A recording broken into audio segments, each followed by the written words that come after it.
Good morning. It's 6:30 and umulan na naman kagabi. So, nandito ako ngayon sa likod ng bahay. Yan.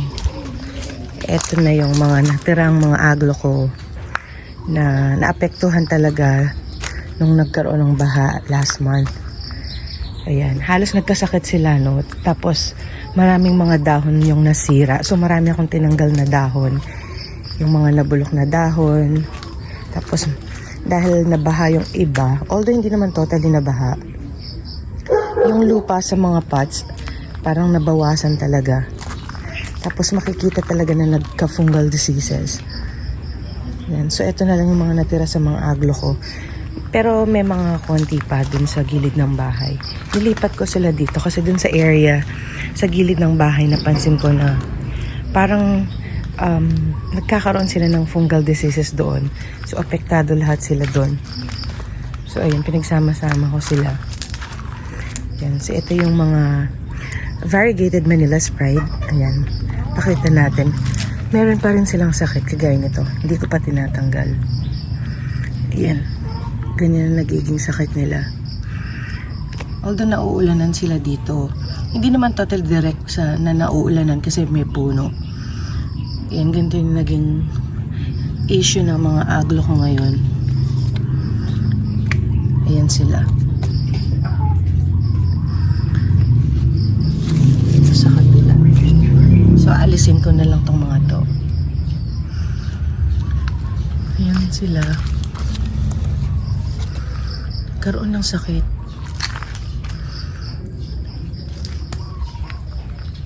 Nag-try din ako mag-spray ng neem oil. Pero hindi pa rin nag-stop yung pagkakaroon nila ng sakit. Ayan. Itong Big Mama. Ang ganda pa naman ng dahon nito, ang lapad.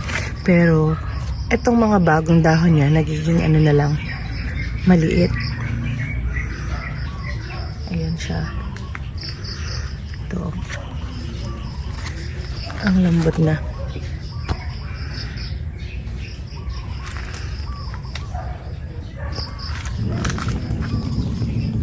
Ayan na sila.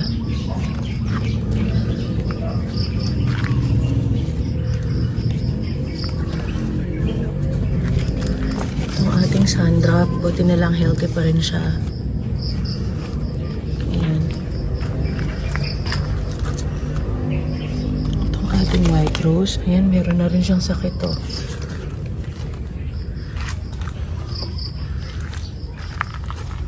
Itong angel's wings. Ayan.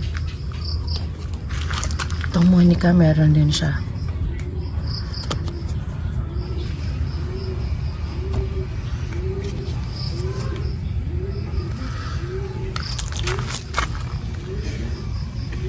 Siguro iti-transfer ko na ulit sila kasi nauulanan. For the past days, laging umuulan. Ayan. Ito naman kasi may puno dito. So may silong kahit paano, hindi, kahit medyo malakas yung ulan, hindi directly bumabagsak yung tubig.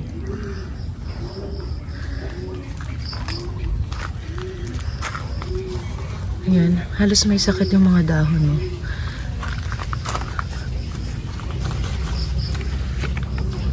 Ayan sila.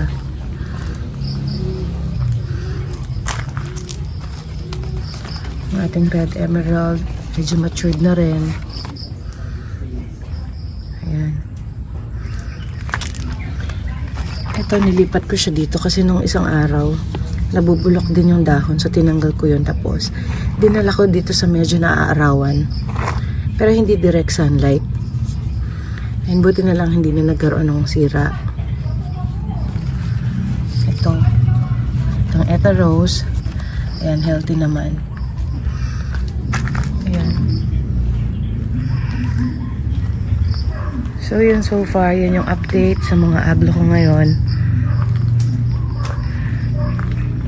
Ayan, hindi ko masyadong napagtutuunan ng pansin kasi busy rin sa trabaho. So, apart from scales, ito lagi yung nagiging problema dun sa mga dahon ng Aglaonimas.